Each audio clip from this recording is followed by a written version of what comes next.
What's up, hikers? So I'm just back from doing my Virunga challenge.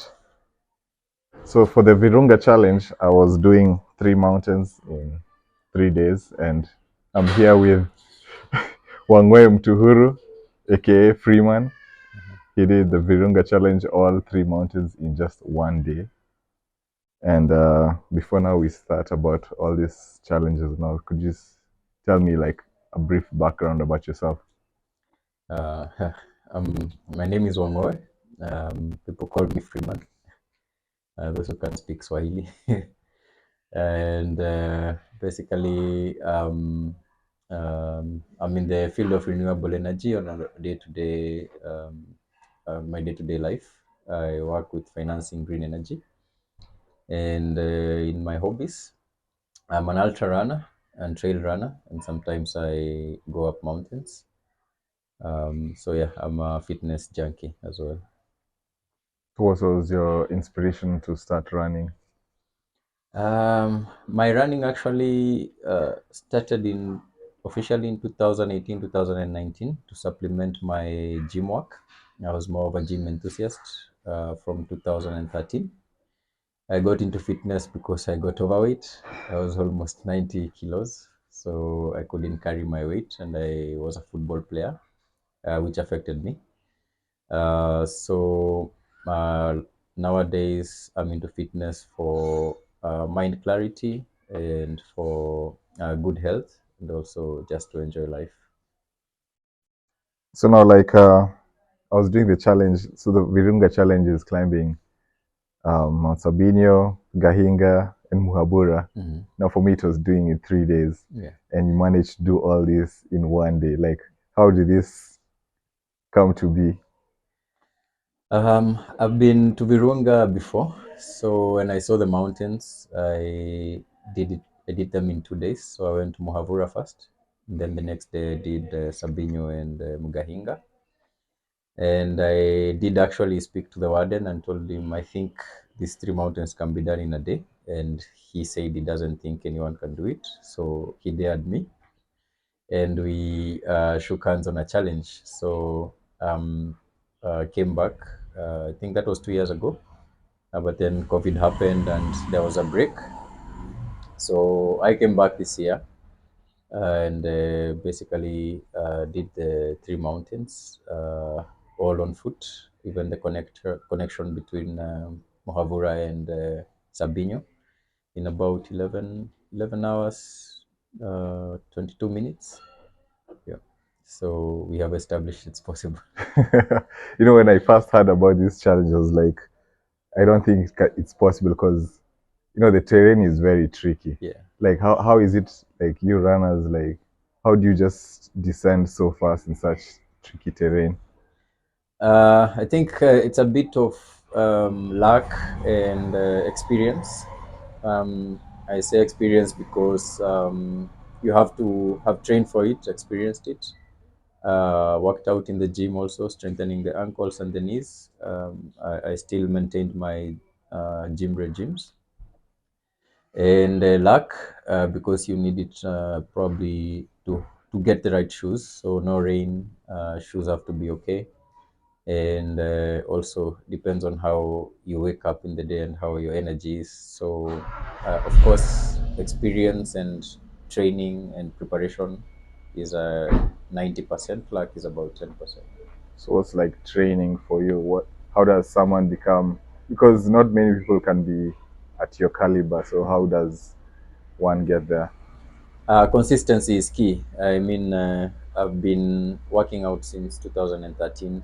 I've been running ultra since 2018. Um, so to get to certain levels, you have to keep doing it. Uh, Basically, um, mixing it up with running, with strengthening, and also I'm also very keen on my nutrition. Because certain foods strengthen your bones also and help you in quick recovery. So it's a mixture of both three things. So consistency, discipline, and nutrition. So what kind of food do you eat? Like, prepping and also for during the challenges? My day to day, I avoid food produced for the masses because, of course, there's too much additives in it. So any processed food for me is a no-go. So I prefer cooking for myself. If I go to the office, I'll carry my own lunch. So I quit fries. How many years ago? Almost 20 years ago. So you just have to be aware. I mean, you have a lot of local foods that are good for you, green vegetables. You have the complex carbs like yams and sweet potatoes and beans. You just have to be conscious of what you're eating and also do a bit of research. And then in during a run, I mostly go for as well uh, long energy providing foods. For example, nuts are good for breakfast, and I'll go for also a lot of fluids. If I can, I'll go for smoothies and juices. Sometimes I use milk on my long runs because fluids are easily taken up than solid foods. What about like the mentality? You know, doing such crazy challenges, it's tough. You know, how is it like? You just push through, you continue to finish. I mean, even the mentality has its days. Sometimes you won't even move 10 kilometers and you're out of it. So sometimes you'll wake up and do 100 kilometers. So it just depends. So I think I don't call it quit. Sometimes you postpone an activity if you don't feel like your body is up to it and your mind is not up to it. Then it's also not taboo to postpone it and do it some other time. I mean, it's not failing that is failure. Rather, it's not getting up and trying again. So I'm not any special. I mean, I will wake up in a day and feel like I don't want to do anything, and I won't do it. And there are some good days where you can do the long runs and challenging activities. So, what are your future challenges? Future Goals? challenges. I'm never one who is known to plan a lot in terms of challenges. I do that because I avoid putting myself in a state of mind where I think I've failed to achieve. So I take them as they come. I think challenges are everywhere. It's a day-to-day life. So if you feel like you have time next week and you can go to Mount Kenya, I take it up.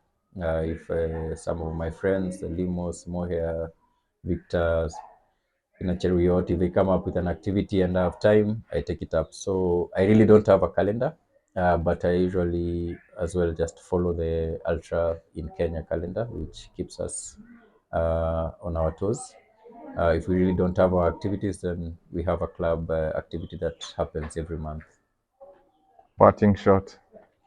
Parting shot is every man has to choose what can kill them and challenge themselves.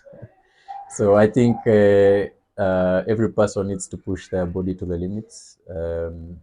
It has adrenaline, it has endorphins, um, it has something that basically you don't experience every day. There are things you need to push for you to experience. So I think don't be afraid of challenges. Don't compare yourself to others, and always do it for yourself. I mean, competition, I think, is one of the worst things when it comes to recreational running and hiking and activities. So if you find a purpose for self, I think that's the best. Awesome. And that's Freeman, the person who did the Virunga challenge in 11 hours.